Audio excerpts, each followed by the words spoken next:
Welcome back to the Bourbon Lens with your host, Jake. Scott is busy today, and so I get the opportunity to talk about something that everyone loves to talk about, financing. So in this week's episode, we are featuring Truist. You may have seen this brand around town as they have taken over a lot of BB&T or SunTrust locations, and Truist is now the name of that entity together. And we're going to discuss all things financing when it comes to a new project, existing project, barrel financing, storage financing, and maybe much more. I got two guys that are way smarter than me joining me today on this call from Truist. So sit back and buckle in and listen to the latest episode of the Bourbon Lens. Joseph and Cody, you all are pretty much all things beverage related when it comes to Truist. But first, before we get into that, are you all excited for this Memorial Day weekend holiday that we are about to have? Yeah, super pumped. No, it's going to be a big weekend. No, we've got a lot of things planned and ready to have a big weekend. Yeah, it should be good. You all gave me the blank stare like, hey, this is the first podcast we've ever been on, and go. But excited to have you all on here. We've been talking about this or dreaming about this for a long time. And for me, this kind of came up seeing Cody on LinkedIn talk about all the financing projects you all have been a part of. And bourbon obviously is a huge part of who I am, and obviously being the Bourbon Lens Podcast. But this is the hardest part that people don't understand is financing. So I piqued my interest. I reached out to Cody. He did some legal checking, and we got on a call. Everything sounded good, and then Derby happened. So here we are at the end of the month, connecting. So appreciate you all for sitting down and talking, all things beverage financing with me. But to get started, I'll let you all introduce yourselves a little bit. Joe, if what do you do for the company as a whole, and how do you, kind of fit into this conversation with brands? Yeah, no, thanks, Jake. So I have the, fortunate opportunity to lead our beverage practice across the bank. And so what that means, I work with bankers all across the country, but the only thing I do and the only thing I focus in is just the beverage industry. And, that's alcohol, non-alcoholic, but, particular to this discussion, we spend a lot of time in American whiskey, and that's grown into being kind of one of the, key strengths and focus areas that we've had across the bank. And so we've really gotten a chance to get deep into it and learn a lot about it. And so I've been a career beverage banker a little more than 18 years now, at all different kinds of roles at a couple different institutions. But for the last 4, I've been able to be at Truist and really stand up and build and craft the practice that we have. And we've been very successful in that and grown it quite substantially. Yeah, no, I mean, it's all over the place. And Truist seems like it's growing everywhere, and people are getting used to the name more and more as it's, hit Louisville in particular, and other regions. Cody, same question to you. How'd you get into this game, and what's your role in all of this? Yeah, no, thanks, Jake. Glad to be with you. So Cody Matthews, I'm a relationship manager here in Louisville. Relationship managers, traditionally are generalists. The way I like to describe it is, by geography, I'm just fortunate that I could throw a rock and hit 15 different distilleries. So what started out from just curiosity, which quickly grew to an obsession. And when you have great partners like Joe that I would unapologetically put in front of anybody, we've really have some great momentum behind us. And here over the last 4 years, have built out a pretty special practice here in Kentucky.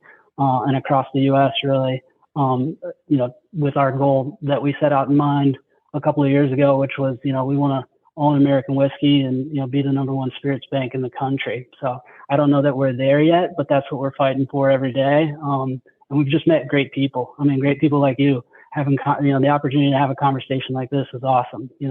The opportunity that I'm sitting here on a podcast and somebody might text me and that they have access to barrels, and do I know anybody that's interested to them? So things that are, when you think about banking and what this industry, the bourbon industry, has brought to us, Joe and I both say that we have get-to jobs when it comes to dealing with whiskey and calling on these companies. So it's been special. We set out to try and put as many great fence posts around people as possible, build those relationships. Deliver value in every interaction. Our team is pretty obsessed with trying to look at solutions like way over and beyond traditional banking solutions. So making connections, being able to connect folks to critical industry partners, whether that be accounting, whether that be legal, whether that be industry suppliers. Like that's the way we've built this practice. And it's been pretty special here over the last couple of years. Yeah.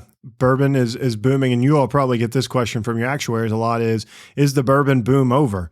That is a debatable question when you get people going. From a banking side of things, how much do you all bet on the future of the future growth of American whiskey? Is that something that you all are taking in as a variable as you all consider these investments? Because most of these investments are not little funds; they are large funding mechanisms. Yeah, I mean, I think, there's kind of two prongs to the way that, we look at most of these situations. We're always looking at, you use cash, you buy assets, right? You buy things with it. And so, every bank's going to go and look and try to analyze, relative to how much cash you've got, how much you're using to then be able to acquire assets. And what does that look like in terms of, how much debt can you be able to put into that in a form of leverage? But the other part of that is that the cash flow component of how businesses can ultimately get to a place where they can generate operating cash flow, because that is really where most banks want to focus on. And that's a forward-looking view.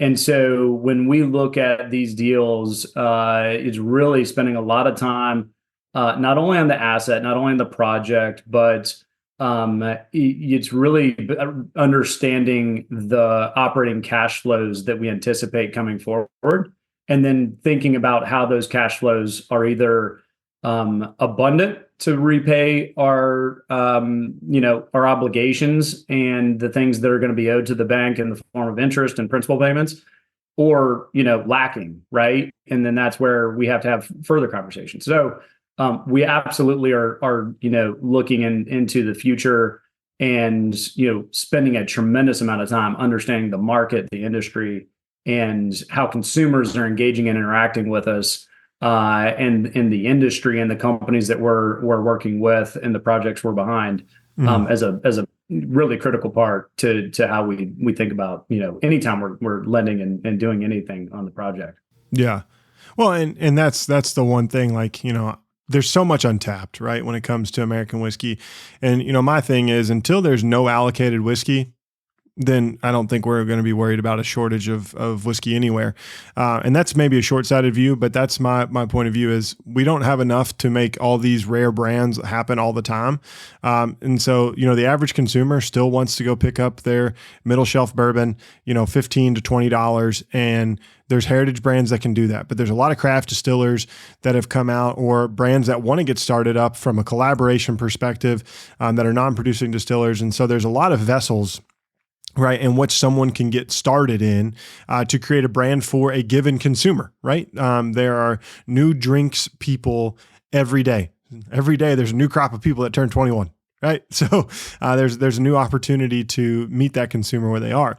So let's start with the new project side of things, right? When we think about opportunities, right? So when you say new project, in my mind, there's the ultimate goal. Everyone wants to, especially in Kentucky, I want to build a distillery. Well, maybe that's off the shelf, right? So we'll talk a little bit about that here in a second, because that's the big kit and caboodle pie in the sky. Let's say I wanted to build a new brand, and I have a path forward that I maybe want to buy some barrels and collaborate to find a collaboration partner. Let's say Bardstown Bourbon Company, because they, that's what they talk about a ton, or Whiskey House is coming on in a little bit, right? There's collaborative distillers that are out there, and I pick my partner and I land on that, and I know, from there, do I need to, from an individual perspective, start producing plans around case volume and go to market? That's where in my mind it's I may be able to get to the ideas in the box on what needs to be done, but then how do I start to, going back to your point around operating cash flow, how do I start projecting that? How do I start looking at that principal and interest backwards to make sure I'm hitting those numbers? So from a new project, let's say we're going to collaborative distill, and we want to source some barrels to be able to get a product in market, within the first 6 months of starting this operation, right? And and so on and so forth. So I'll let you all take the floor and tell me what I need to do or ask me the questions that I need to come up with for you all. Yeah. To build a brand, right? Building brands is really hard. And, one of the things that I think, really understanding the different layers and components within, building a brand, growing a brand, and how truly expensive it is, right? So I think one of the things that, we have a lot of these conversations and, see a lot of inbound ideas, and evaluate this a lot. Seeing where people are, raising enough money on the front end is critical. Because to get something launched, it takes a lot of money. It's you've got to have the right relationships. It's about being able to build out the right components from the packaging, the labeling, the licensing, entity and corporate structuring from the legal side of things. All of those things have to be, kind of buttoned up before you can really start thinking about and raise enough capital to be able to bring those things to life. And not only just the, building out and developing like the liquid profile, of the product, which is critical, right? Because everybody's got to have really great liquid to really be successful. But then also, then being able to have and identify a distribution strategy, supply from all of those different functions, and then be able to really start to market and build and craft a brand, and see how it can be successful. And I think that's a lot of layers, and that takes capital, and that's just getting a brand out onto the shelf to begin with, right? And then you get into the expensive, the really expensive side of maintaining and growing and expanding a brand, which requires, sales folks and, continuing to work and grow on your distribution partners, which are going to want to see you invest in their market and invest in your brand behind them. So there's a lot of different components of that kind of all come into play.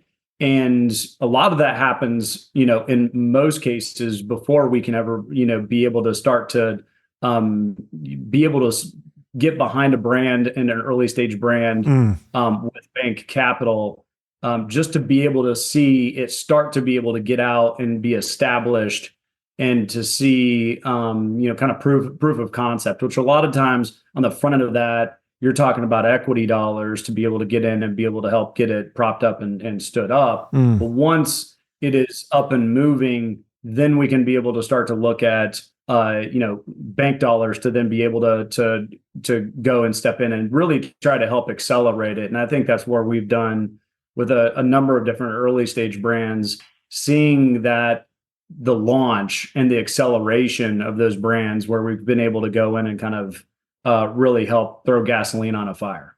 Yeah, it's not so much the first barrel buys. It's not so much the first relationship conversation that, they may say, hey, here's some feelers. Like Cody, you talked about relationships, right? You may be able to point people in the right direction, and then come back to me after you've launched Kentucky or Tennessee or Ohio, and if you launch Ohio first out of the gate, like good luck, control state. But if you were to do that, right, and you get started and you start to see some traction, then it's when, hey, you got a good problem. I'm running out of barrels. I'm running out of contract distillate that I can purchase because it's just like we can't consume enough. That's when you all say, all right, proof of concept's in, or you've moved 5,000 cases this year or whatever, right? And you've moved some amount of liquid that's reasonable. That's when you all can start to engage. And I think, Cody, you said something in our pre-meeting that I think people need to hear in this conversation, because everyone thinks they're going to get in here and then just like go. You say no more than you say yes, right? And how is it to be selective like that? How, do you feel like that crushes people's dreams in a little bit, or do you just try to be real with them and say, this is how you kind of got to go back to the drawing board to think through that? It crushes their dreams. It crushes my dreams because, Jill and I are deal guys. We want to do every deal. And, maybe we drink the Kool-Aid or we drink the bourbon, a little too much on our end. yeah, if you will, because you could see it. I mean, there's so many great ideas out there, and so we try to arm folks with enough information to get them, ready for a senior lender. Like Joe said, like a little bit of that gasoline. And I think one of the things that we have to offer, I talked about being able to provide value over and beyond traditional banking solutions, is we've probably met a version of that company that's a couple of rock skips ahead, and we can just give some good advice on, hey, these are some things that insert here NDP did that helped them find some success, or hey, this is some feedback that we received, things that they wish they would have done differently. And I think one of the most consistent things that we hear is folks going, too fast, too soon. This is a one, we're talking about a liquid, like there's a natural maturation process. Like this takes time. It's not the days of the get rich quick, buy it, slap a label on it, flip it. Those are gone. Like the folks that are going to survive, the folks that are going to be around, like you have to have a reason to exist. Like the consumer craves authenticity, so you talked about it, and these are the things that we're asking. I was like, what is your sustainable access to liquid? Like, did you just get an opportunistic great buy of, some 12-year-old in a tote that won a couple of awards, but now you found yourself at, to your point, like that's gone. Do we have to reinvent ourselves? And now our brand's reintroducing ourselves like with some, a lot younger liquid. Like these are just like forward thinking things when you talk about building a brand from scratch. And Joe and I are not experts of building brands by any means, but it's the type of things when you look at like the longevity of building a great brand over time, like is there a flagship product that you can build off of with exploratory series, different finishes, things of that nature. So I think you definitely, the folks that have been doing it for 100 years have 100-year visions. And like it doesn't have to be 100-year vision, but like knowing how far out in advance these folks are planning their inventory, I think there's a lot to be said about going slow, building it the right way. When you think about the craft space, like Joe and I talk to folks all the time, like scarcity, is something that you can use to your advantage. Like some of the ones that we've had a ton of success with did that really well. Getting deep inside of markets, not just casting a wide net all over all 50 states, like how you're building the brand the right way is going to help us, be able to partner with you a lot sooner. And the thing I would maybe add in there, unfortunately, we do have to say, no quite often, right? And that's a really hard thing.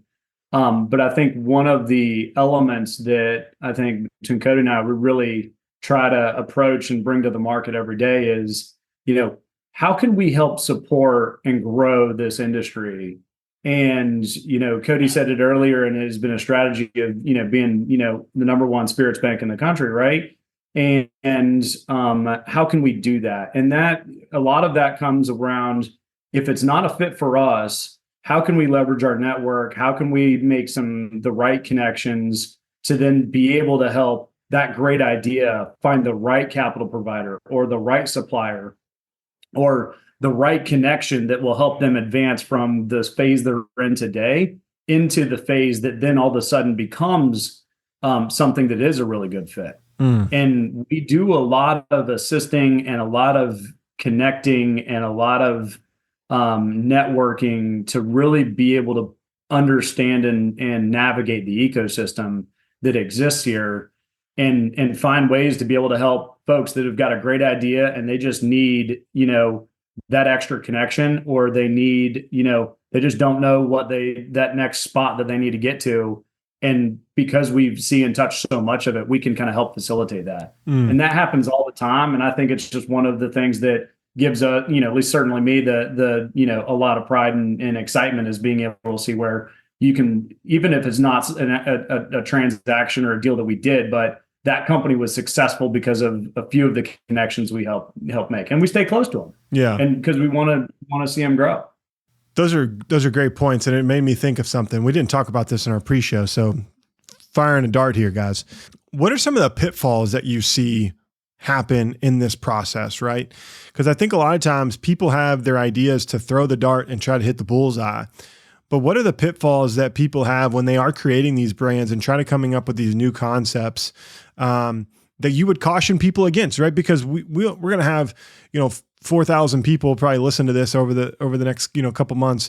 What are those pitfalls that people are seeing? Because there might be one of those 4,000 people interested in starting a brand.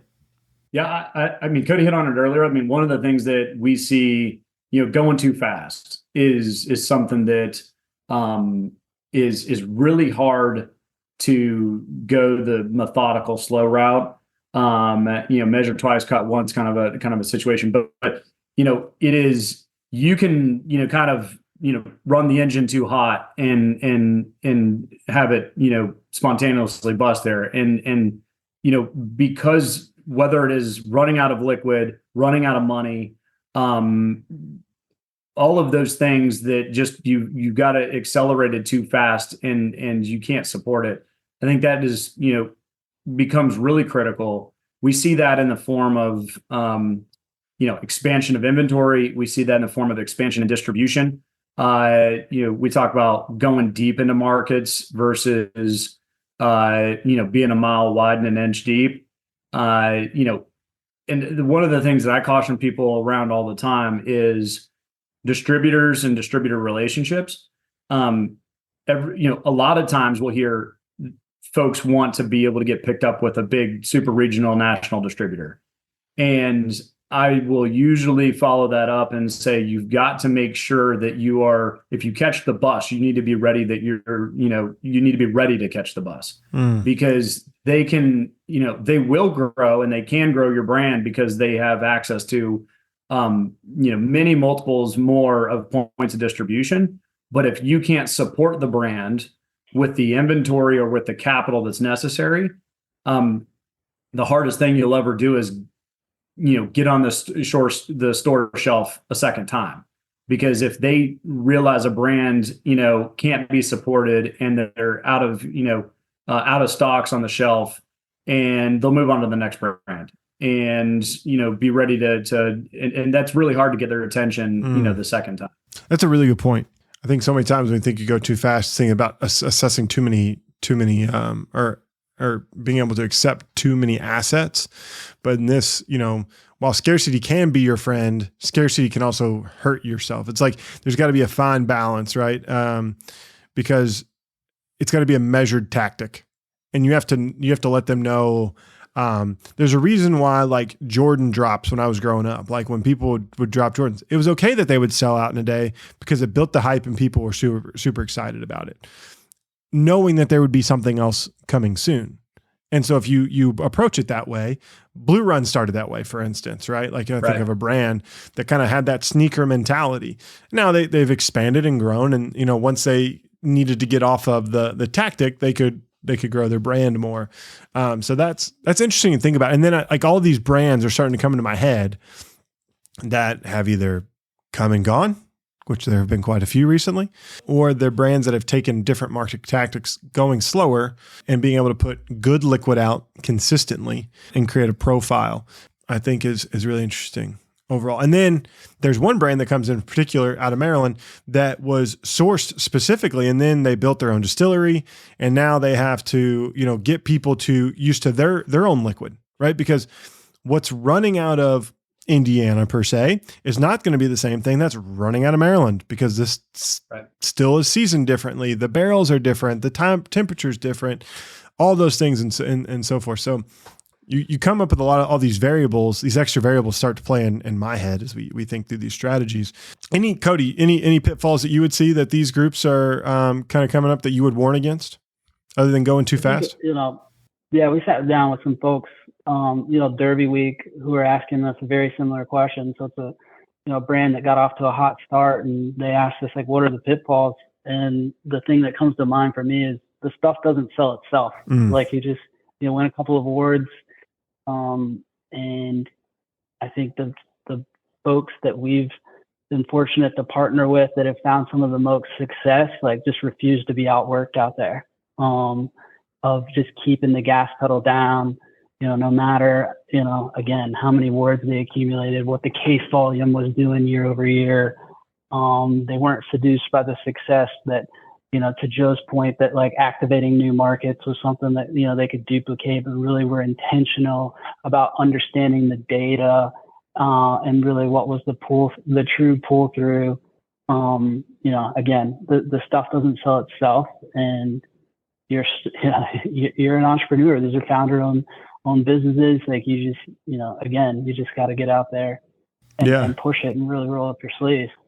That's another good point. Like you see so many brands, they get a double platinum or a double gold in one of these things, and all of a sudden they're like, that's my marketing. There's got to be more than just that from a marketing conception. Like David Mandel says it best, and this is about Kentucky Bourbon Festival. This applies here is sips to lips, right? Like the moment brands can allow their liquid to touch consumers' lips is the moment that you can grow. If you're going to have an ultra premium brand, you got to create ultra premium opportunities for people to go and try your liquid before they buy a $300 bottle of whiskey because it's been layered on taxes 5 different ways to Sunday, the way you've procured the barrels. Right. And so I think that's really interesting about that. And speaking of barrels, this is another thing that people don't think about a lot is barrel financing. Right. And that's a great way to grow a brand, whether it's a non-producing distiller or you need some backfill that you can blend in with your overall program. What is barrel financing and how does that look? I think a lot of people think about this black market of barrels and all these brokers, much like your health insurance broker, where you call them up and say, hey, I need a lot of whatever this DSPKY is or DSPIN. And, they send you a lot code and you get maybe a sample. And then all of a sudden it's like, boom, the whiskey appears. It's not that mythical, I don't think. It's not some like dark web thing, but it is, you got to know some people along the way. Is that, how does that work? Yeah. I mean, the network piece of it is critical, right? And I think that's, that actually is one of the things that we used to really build out the practice that we've created. We had, not to start over at, Genesis 1, book 1 here, but we started everything off of, understanding we had a collection of clients that, from the contract production side, and we had, a group of clients that were on the brand side, and we needed to fill in the gaps. And understanding how bulk barreled whiskey traded was, kind of a key component of it. And watching folks raise and sell equity to fund working capital for barrels was painful to watch, and it was expensive, and dilution of equity just to be able to go and generate some revenue that was years away seemed like there was a gap in the market where we could be able to create something that was different, that didn't really exist in a large scale commercial way. And so that's what we went to work to do. And it was really understanding that market component of it that was critical for us. And so to, kind of hit on your question, I mean, the way we think about it is barrel whiskey is a unique asset. Most, and this took us a long time to understand, but most assets tomorrow, they're worth less than they were today. They depreciate versus, barrels of whiskey is the inverse of that. Tomorrow a barrel of whiskey is going to be worth more than it was today, and it's going to continue to do that and form and function in the sense of you've got a more usable product the more it ages and it matures, and it gets to the point where now it can be converted from the barrel into the bottle. And so we, took time to really educate and get everybody institutionally to understand that. And we crafted a financial model and infrastructure around that allowed us to validate, pun intended, the liquidity of a barrel and in the market, and the fact of how does it actually trade and transact, and how we had good visibility around that. How do we have visibility around the valuation of it so we can understand how to appropriately lend against it? And then it was crafting the right skeleton around, how do you, what percentage and portion are we comfortable lending against? And, then, building that around the dynamic nature of a brand that's buying and selling and trading barrels all the time, depleting barrels, putting it into the bottle, and so on and so forth. And so it took a long time to do it, but that's effectively what we've created is an infrastructure around a company that buys and uses barrels for a brand, or even on on some occasions, kind of on a wholesale basis. Yeah. And comes up with the right advance rates and percentages to lend against the barrels that are being bought and used over time. And we've been able to do that at a pretty meaningful scale, as we've really been in the market going on 3 years now with that product to really help companies grow. And we developed it really primarily around the idea of working with earlier stage companies than we'd otherwise be able to work with, off of the unique nature of the asset that is bulk barrel of whiskey. Yeah. And do you work with, on the inverse of that, right? Those people who are procuring barrels as a business of trade markets, like a White Dog or a Brindiamo group, like as they look to, build and store bulk whiskey, not just in the US, but internationally? Yeah, no, that was a key piece of it. We wanted to, we couldn't do the bookends, right? It was really just, it wasn't,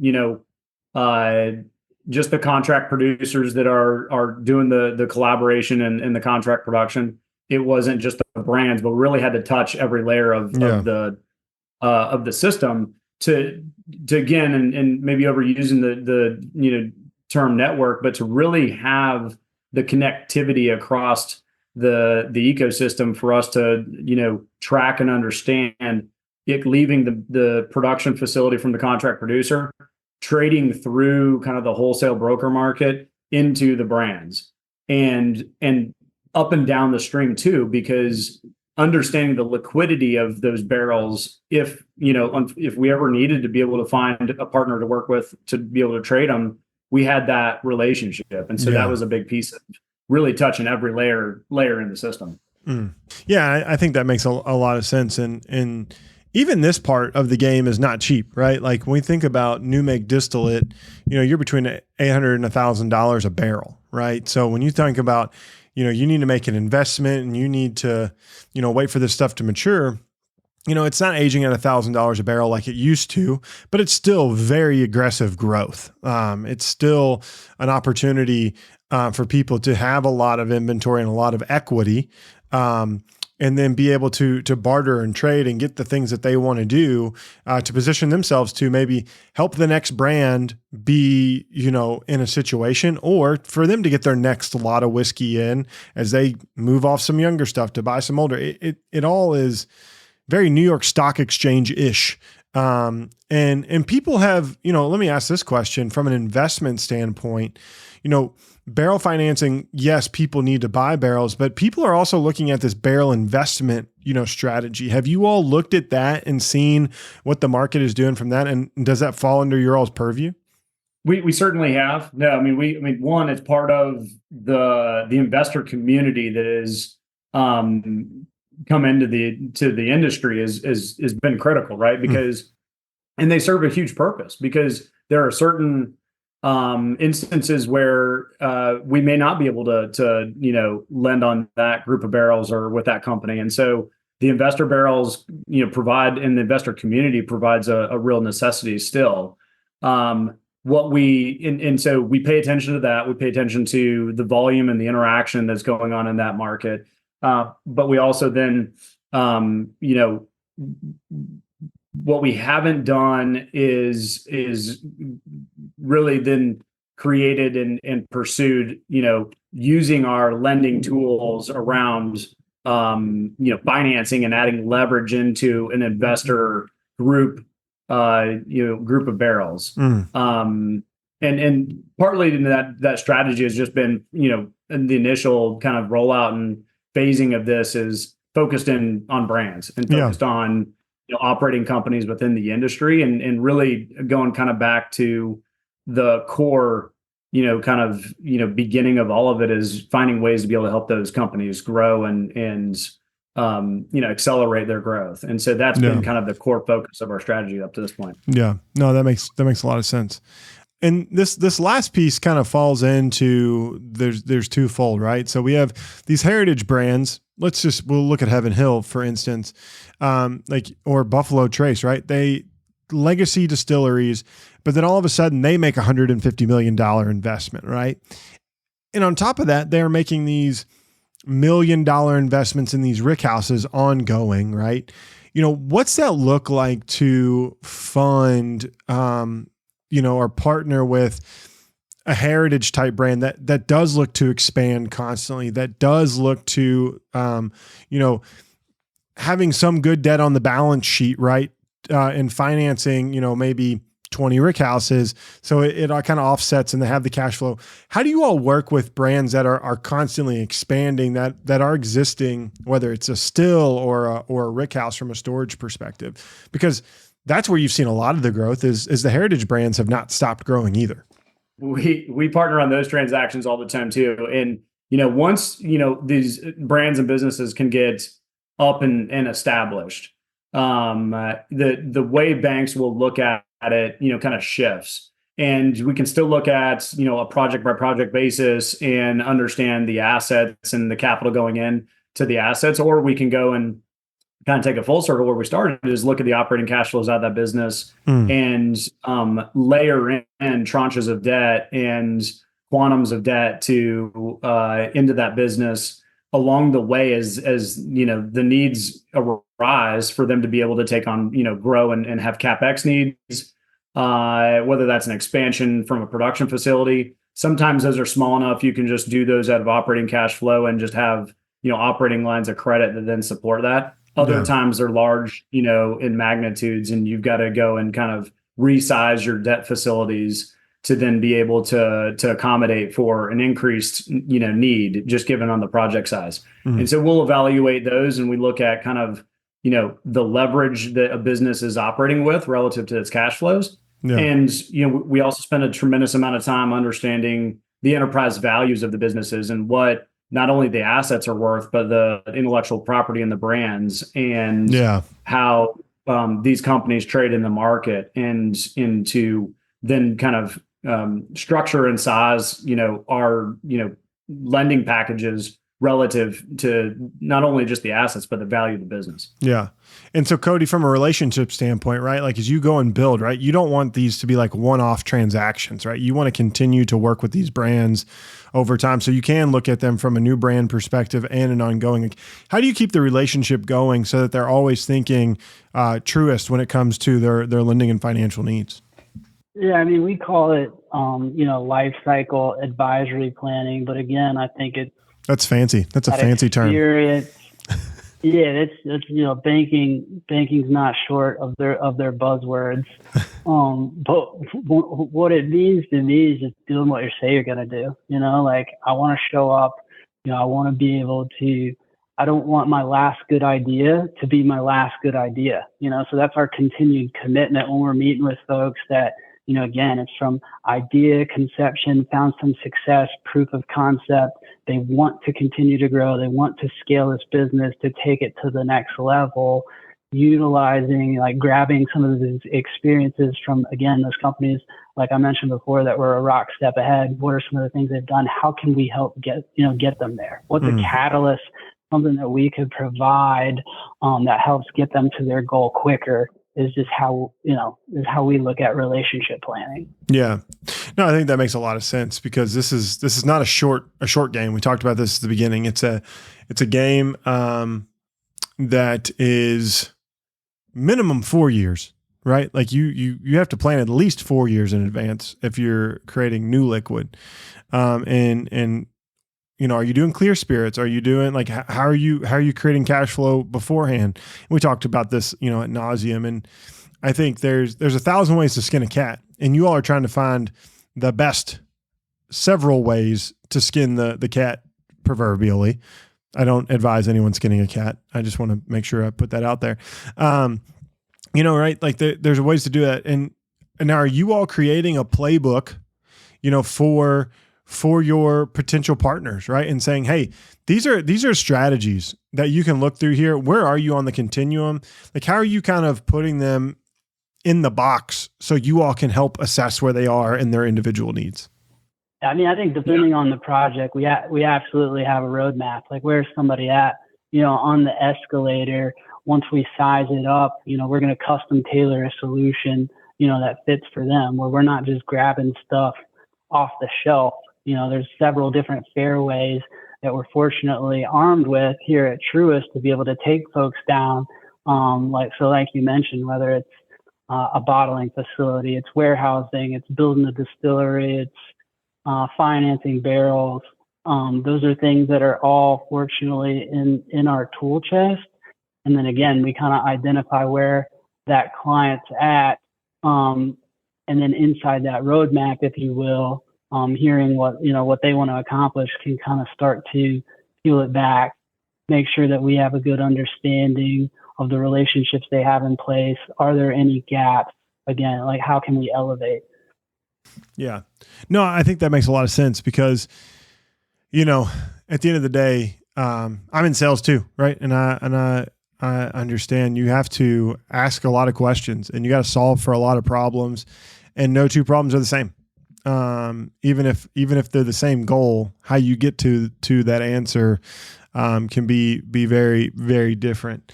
But let's say we have that one person who is interested in the beverage category. They really want to invest. Where could they go to learn more about some general concepts that you all have put together to be able to at least put some pen to paper, and then maybe one day call you or Cody to have this conversation? I think one of the things I've done, over my entire career is just be a sponge and stay hungry. And I think finding ways, even if you're an outsider and somebody's trying to get into the space and trying to find a way to be able to bring something new, bring something that's their own into the market, I think is a tremendous thing. And so I think big part of that is surrounding yourself and really immersing yourself into the industry and finding every single possible way to be able to get educated and learn kind of the ins and outs of it.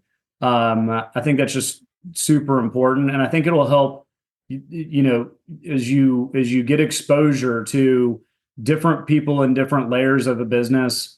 Whether that could be, a production company, a contract manufacturing business, banks, lawyers, accountants, really then just being able to build out your exposure to those different elements that all have to be kind of bundled up into this package that ends up being a successful business. I think that's really, really important. And then taking the time to build out a thoughtful strategy is also critically important, because when you get to the point of pitching folks on the idea and the concept, because that's where it's going to have to start from is that initial equity raise, or the initial partnership with a supplier, or the initial conversations you're having with a distributor. All of those things you have to have done your homework and have really put thoughtful consideration into how it can be successful. And this is a hyper competitive, market in every beverage alcohol category, or every category that is, consumer goods. And so it's just really important to go and do the homework to be able to get and be thoughtful around your approach to that. And that comes from a lot of different resources.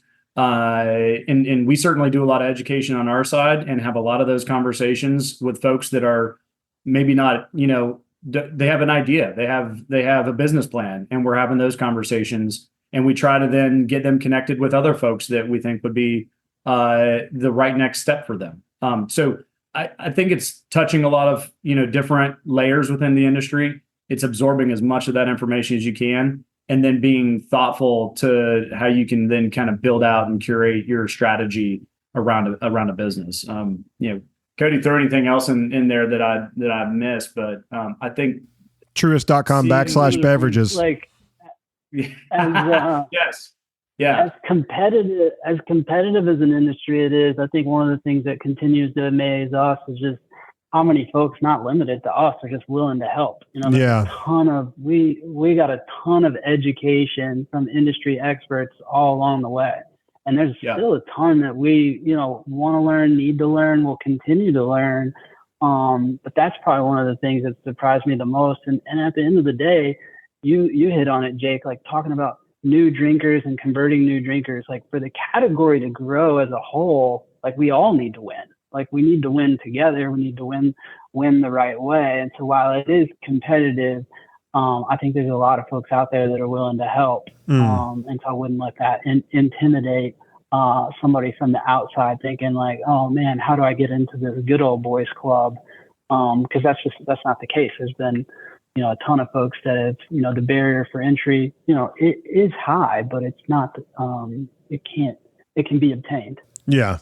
Yeah. Don't let your dreams be dashed by the first call with Cody and he tells you no. Just messing with you. I just figured with a little callback there. But no, this is great. This gives me just a lot of, information, to understand, what's happening. It is a very competitive industry. It seems unobtainable at sometimes because you see these mass numbers being thrown out, but there's a right partnership for everyone, as you all have kind of laid out, and there's a right way to entry. And you have to make sure you talk to your financial advisors and find the right partner for you to find success. So I appreciate you all coming on today before the holiday weekend and sharing a little bit of information about what Truist is doing in the beverage finance space, and look forward to continuing this conversation going and continuing to follow along your all's journey as we see all the new deals and stuff that you all get to make along the way. So thank you all for joining us today and have a great weekend. We'll talk to everyone soon. Cheers. Appreciate it, Jake. Thanks for listening to this episode of the Bourbon Lens. Make sure you're connected with Scott and I via social media on Instagram, X, and Facebook. We'd love to connect. And if you're more the professional type, follow us over on LinkedIn. If you want to know more about Bourbon Lens, make sure you're subscribed to our weekly newsletter, The Weekly Pour. For exclusive content and more, check out Patreon. Follow us there at Bourbon Lens. And last but not least, on your favorite podcast listening app, make sure you're subscribed because every Monday, Scott and I release a podcast, and we would love to have you here listening to the newest features and the newest whiskey news. And until next time, cheers.